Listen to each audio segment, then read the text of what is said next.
Tulsa, October 1985, 9:47 p.m. The Shell station on 11th Street was the kind of place where the lights worked and the bathrooms were reasonably clean, which made it one of 12 reliable stops between Tulsa and Oklahoma City if you were driving alone at night. Sarah Mitchell had been driving alone at night for the past 8 months. Her ex-husband had made that necessary. Custody agreement was split. She did the 2-hour drive from Tulsa to his place in Norman every other Friday, dropped off her daughter Emma at 6 p.m., and drove back alone. 8 months of this. 8 months of calculating gas per mile, which stations had people, which routes had cops. She pulled into Pump 4 and sat in her car for exactly 13 seconds. 13 seconds to look around, count the bodies, check the bathrooms, note which cars were running. 4 men stood near the convenience store entrance, not buying anything, not talking, just present, waiting. Sarah knew this pattern. She'd seen it twice on different routes, but the pattern didn't change. 4 men who weren't there to buy gas. They were there to wait. Wait for a woman. Wait for someone alone. She turned the key off. This was the moment where she usually left. This was where she was supposed to trust her instinct and drive 12 miles further to the next station. The one with security. The one that cost $1 more per gallon. But the math wasn't working anymore. Half a tank would get her back to Tulsa. 3/4 would mean not stopping in Norman tomorrow on the way back to drop Emma off again. She had $53 cash. Gas was 30 cents a gallon. The numbers had to align or she wouldn't have money for groceries until Friday. She got out of the car. The 4 men had been working this route for 6 months. Their leader was Calvin Hayes, 35 years old, 6'1", 230 pounds. He had a record that went back 15 years. 4 robbery convictions, 2 assault convictions, 1 sexual assault charge that was dropped when the victim refused to testify. He'd spent 7 years in state prison. He'd gotten out 4 years ago and slipped into this operation, targeting women at gas stations between 8 p.m. and 11 p.m. Isolated, low police presence, predictable responses based on fear. Calvin believed something fundamental about women. He believed they were afraid in ways that made them predictable. That fear shut down their ability to resist. Fear meant compliance. Fear meant safety. He'd never used the weapon because he'd learned weapons caused panic, and panic caused noise, and noise brought police. But he'd learned his size was enough. His presence was enough. He'd robbed 19 women in 6 months without arrest. Marcus was his second, 28 years old, 5'11", 200 pounds, 3 robbery convictions, 2 assault convictions. He'd met Calvin in prison and he'd learned the system. They worked well together. Devin was the third, 31, 6 foot, 210 pounds, 2 assault convictions. He was methodical. He positioned himself carefully. Raymond was newest, 24, 5'9", 185 pounds. This was technically his first crew, though he'd stolen before. He was nervous about the method, but Calvin had assured him it was foolproof.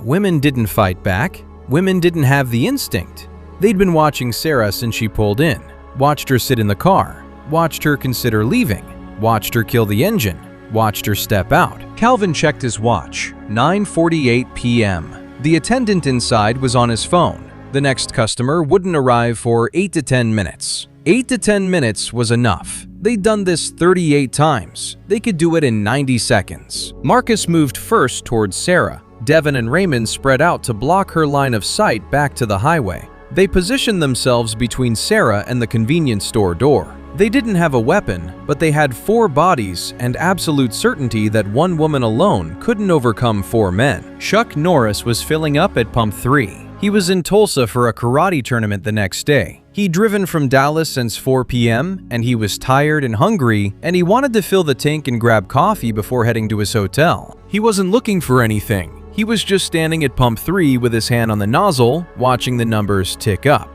What made him look over at Pump 4 was the movement pattern. Not fast, careful, coordinated. The kind of coordination that suggested planning. The kind of movement that meant something was about to happen that the person it was happening to had no preparation for. Chuck was 66 yards away, but close enough to see Sarah at Pump 4. close enough to see her look down at her tank, close enough to see her not yet aware that 4 men had positioned themselves in a pattern that completely blocked her exit and her visibility of the road. Chuck knew what this was. He'd seen it before. Predatory behavior reads the same in every context. The positioning, the timing, the absolute certainty that prey would comply. He finished pumping his gas, not hurrying, not stalling, just completing the transaction like he had all the time in the world. He paid the attendant inside, he got coffee. He was in his car by 9:53 p.m. He didn't drive away. He positioned his car so he could see pump 4. Then he waited. Sarah heard the first voice at 9:54 p.m. "Hey, you got a light?" She didn't have a cigarette. She looked up and Calvin was standing between her and the station. Not threatening yet, just present, big, close enough that she would have to step around him or past him to move anywhere. Her hands held the pump handle, but she'd stopped pumping. Tank was 3/4 full. Not enough. Not quite enough. "I don't smoke," Sarah said. Her voice was steady. She'd practiced this in her head 30 times. "Stay calm.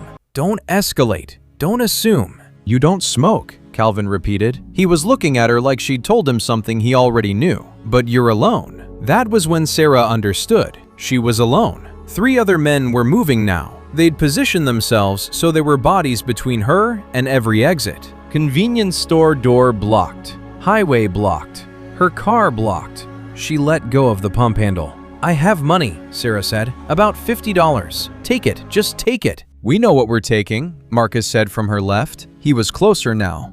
"Question is, what else you got for us?"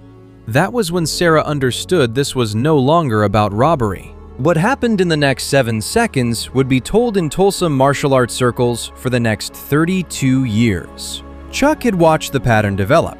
He'd seen the perimeter form. He'd seen the moment Sarah understood what was happening. He'd seen her body language shift from uncertain to afraid. He'd seen Calvin move closer. Chuck was in his car, but he wasn't staying in his car. He opened his door and stood up and started walking toward the pump area. His pace was normal. His body language was calm. He looked like someone who decided to go back inside for something he'd forgotten. Calvin saw him. Marcus saw him.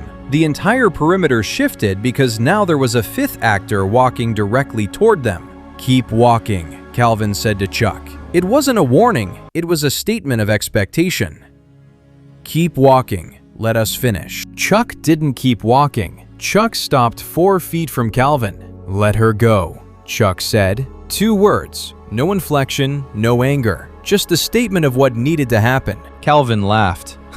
Because this wasn't complicated. This was a civilian who'd seen something and was about to learn what happened to civilians who intervened. Calvin had done this before. People tried to be heroes. Calvin had learned how to make them stop very quickly. Calvin threw a straight right hand aimed at Chuck's face. It was a good punch from a man who'd thrown a lot of good punches. The kind of punch that would end most fights, because most people couldn't do anything except absorb it. Chuck stepped backward and his body adjusted angles by maybe 17 degrees. The punch passed exactly 8 inches from his face. He could see the tension in Calvin's shoulder. He could see the moment Calvin understood that the punch had missed. That moment was the trap. Chuck's hand came up and made contact with the pressure point in Calvin's left shoulder. That specific nerve cluster where the shoulder meets the trapezius. Not a strike, a precise application of pressure directed inward and downward.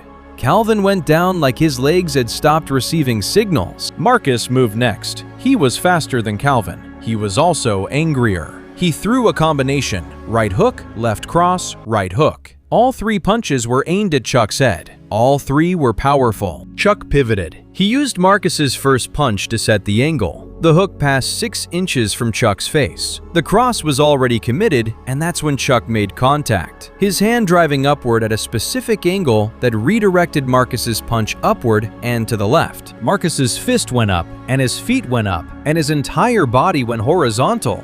He hit the concrete hard. Devin and Raymond understood, in the way most people understand when someone has just been defeated, that they'd miscalculated. They'd made a fundamental error about the situation. They'd assumed one man was simple. Chuck wasn't even breathing hard. He was just standing there, calm, waiting. Raymond ran. Devin backed away slowly, his hands up, his body language communicating surrender without words. He was just standing there, calm, waiting. Raymond ran. Devin backed away slowly, his hands up, his body language communicating surrender without words. "Are you okay?" Chuck asked. She couldn't answer. She was crying and shaking and trying to understand what had just happened. 4 men had surrounded her. 1 man had moved and now she could see the road. Chuck got a paper towel from inside. She took it and wiped her face. "Your tank," Chuck said. "You want to finish filling up?" It took her a moment to understand. The tank, the gas, the reason she'd stopped here. The world hadn't changed. She just had more time now. She finished filling the tank. The police arrived 7 minutes later. Calvin and Marcus were both conscious and confused. Calvin's shoulder nerve was temporarily damaged. Marcus had bruises on his ribs, but nothing broken. Raymond had been picked up 12 blocks away. Devin was still there, sitting on the curb, not going anywhere. Officer Thompson took Sarah's statement. Officer Kemp took Chuck's statement. Officer Garrison photographed everything. "You stopped all 4 of them?" Thompson asked Chuck. "2 of them," Chuck said. "The others made their own decisions." "But you put down 2 men without—" Thompson was looking at Chuck, then looking at Calvin on the ground, trying to make the physics work. "I applied pressure to specific points," Chuck said. "Their own momentum handled the rest. I didn't have to do much." Officer Thompson wasn't satisfied with that answer, but he wrote it down. Sarah was still shaking. Terror had shifted into something else. Gratitude mixed with questions about who this person was, and how he knew to be there, and why he moved like that. "What's your name?" Sarah asked Chuck. "I need to say thank you." "Chuck," he said. "Chuck what?" He was already walking back to his car. "Just Chuck is fine." She watched him leave. She stood in a Tulsa Shell Station parking lot at 10:02 p.m. and watched a man get into a car and drive away like nothing had happened. She got his license plate. She wrote it down. She decided she was going to find out who Chuck was. It took 3 weeks of phone calls. Karate organizations, tournament records, local martial arts circles, Chuck Norris, karate champion, former law enforcement. He'd been at a tournament in Tulsa that weekend. He'd been filling up gas. He'd seen what was happening, and he'd done what needed to be done. She never called him, never tried to contact him, but she kept the newspaper clippings. She showed them to her daughter Emma when Emma turned 16. "That's the man who saved your mother," Sarah told her. "From 4 men who were going to hurt me. He didn't even know me. He was just there. Did you ever thank him?" Emma asked. "I tried," Sarah said. "He left before I could really say anything. It was like he didn't want the gratitude." The story moved through Tulsa martial arts circles the way these stories move. Conversation, classes, the grapevine of people who understood violence. By the end of that month, every karate studio in Tulsa knew Chuck Norris had stopped a gang robbery. Not robbery, something worse. And he'd stopped it in 30 seconds without throwing a serious punch. By the end of the year, the story had been refined. Now Chuck had been positioned specifically to watch. Now he'd anticipated the threat before it formed. Now there was something almost supernatural about how precisely he timed things. What stayed consistent was the shape. A woman alone, 4 men surrounding her. 1 man who understood violence so completely that he didn't have to participate in it. He just positioned himself and let physics do the work.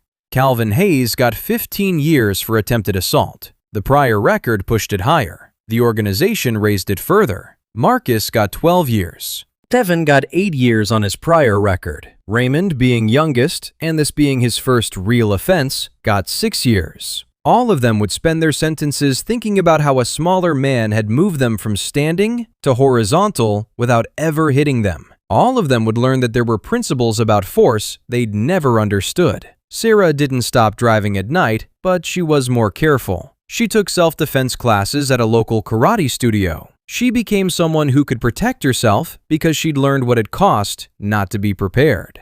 One day, 10 years later, Sarah was in a karate class, and the instructor was discussing something called redirected momentum. A real master, the instructor said, doesn't generate force. He understands where force is already coming from, and he just changes direction. That's mastery. Sarah thought about the Shell Station. She thought about Calvin's punch that had missed by 8 inches. She thought about a man in gas station lighting who understood how the world worked so completely that he could change someone's trajectory without striking them.